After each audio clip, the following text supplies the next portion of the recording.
Another clean game, and Saquon goes for 2 touchdowns. Does Philly look like Super Bowl contenders to you, Coach? Yeah, I think this is a totally different equation than what we were talking about at the beginning of the season. And they were coming out of the supernatural funk. They had a disappointing start. They had 2 new coordinators. Then they get hit with the rash of injuries to the skill players. Both receivers are down. Left tackle's not playing. So they're back. They're healthy. And then Jalen has been clean at like 5 interceptions the first 3 games, 1 the last 7 games. So there's progress there. And I thought Saquon would help from a offensive standpoint, and he has significantly from a production standpoint.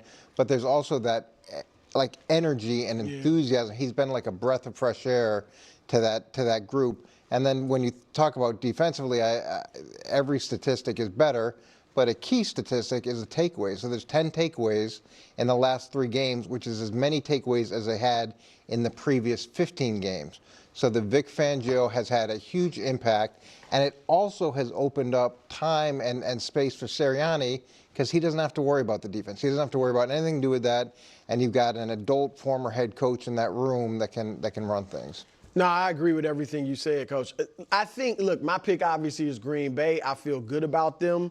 But I think if we're objective, right now you say Detroit's the favorite in the NFC, and I think Philly would be right behind them. Like Philly, objectively, Philly would be the team. So how do I square that with you saying you feel good about Green Bay? He thinks Green Bay can improve as the year goes on and play I don't think that upsets happen in playoffs, and a team can win the Super Bowl losing 6 games, and Green Bay 7 games even. Up and down last year. Yeah, and then came on with finished 6-2. So but Eagles look. I understand, for whatever it's worthwhile. I get the idea of this team is here right now, meaning Detroit or Philly. Yep. But I think come January, I think this team is going to be more poised or whatever it is. Close. So I trust Philly as much as I can possibly trust a team whose coach I think is totally clueless and whose quarterback I don't know that I trust. Okay, how about the kicking team? Do you trust the kicker? Well, so I actually, Jake Elliott, I'm not as concerned about Jake Elliott as I am like Jake Moody, not just they're both Jakes. Because Jake Elliott has a history in this league of big kicks and of being really good. I understand he's struggling right now. I am not as concerned about Jake Elliott as I am when a kicker's proven nothing. Yeah. You know what I mean? Like I think Bass in Buffalo, I know he just hit the 60-yarder. He worries me. The Niners kicker obviously worries me. Jake Elliott, you don't feel great about it, but that is not as big of a concern. Listen, I was flatly wrong about Saquon. Yeah. He has been, and I think coach's point of him giving them juice, not just yardage, but energy and like almost whatever the supernatural funk's negative stuff was, the positive version of that. I think that has been really good for them. And I think that without Saquon last year, they had to do something that I don't think they're equipped to do, which is act like they have a superstar quarterback. And I don't think Jalen Hurts is that. Maybe one day he will be, but I think Jalen Hurts in this role, which is early phase Russell Wilson, which is, you know what I mean, we're going to lean on our running game. Our defense is going to be opportunistic. We're going to have some designed runs, and we're going to take some deep shots down the field. That's where he's at his best. That works, yeah. So, that absolutely works. And given the fact that the Commanders, I think, are regressing to the mean a bit, Philly is really well positioned not only to win the division, but they're staring at what I think would be the 2 seed at, you know what I mean, the 1 or the 2. Right, that's what I mean. Like, I don't think the winner of the NFC West is going to get to 12 wins. And I don't think the Falcons or the Bucks are going to get to 12 wins. And so it's them and the Lions fighting for that 1-2. So, yeah, I mean, I think this is why flirting with the Eagles to the Super Bowl. Okay, let's talk about this. This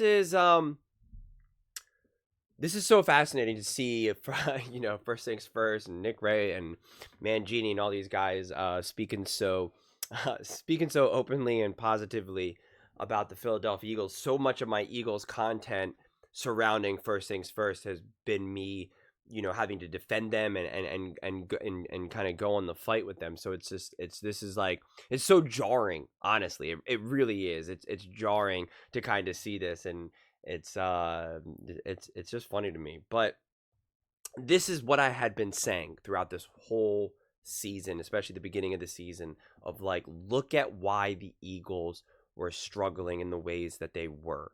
Okay, everybody wants to keep saying that there was this epic collapse last year and this or that, and it's like they lost coordinators and had injuries. And then going into this season, they had a really nice win, but although people acted like it wasn't a nice win against the Packers, and they're like, that wasn't that good of a win. And it's like, yes, it was. It was week 1 in a slippery field in Brazil against another great team, the Packers, and they came away with the win.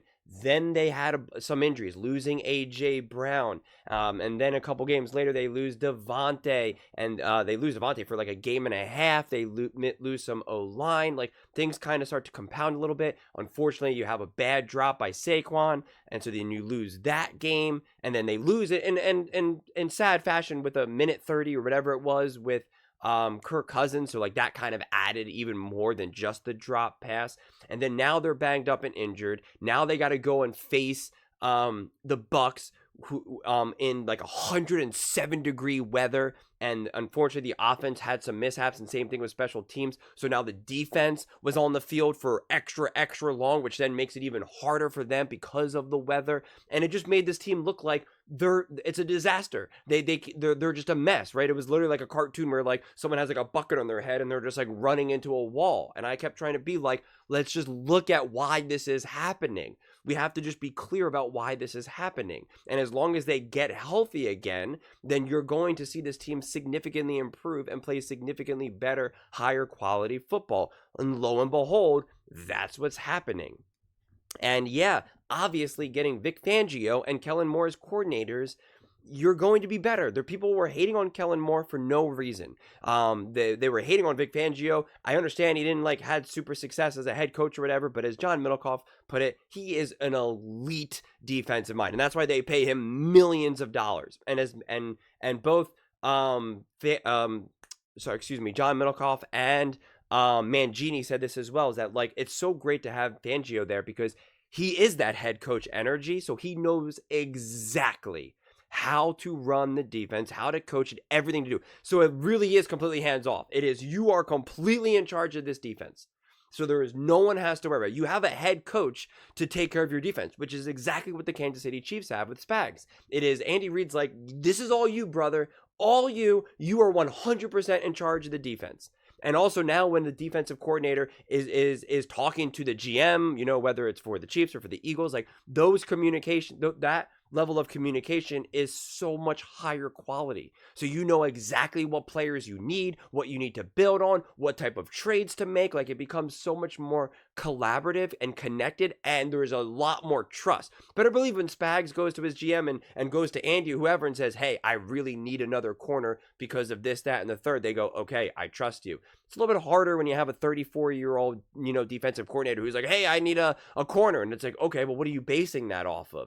Fangio, when Fangio speaks, you listen. So that goes a very, very, very long way for the Eagles as well.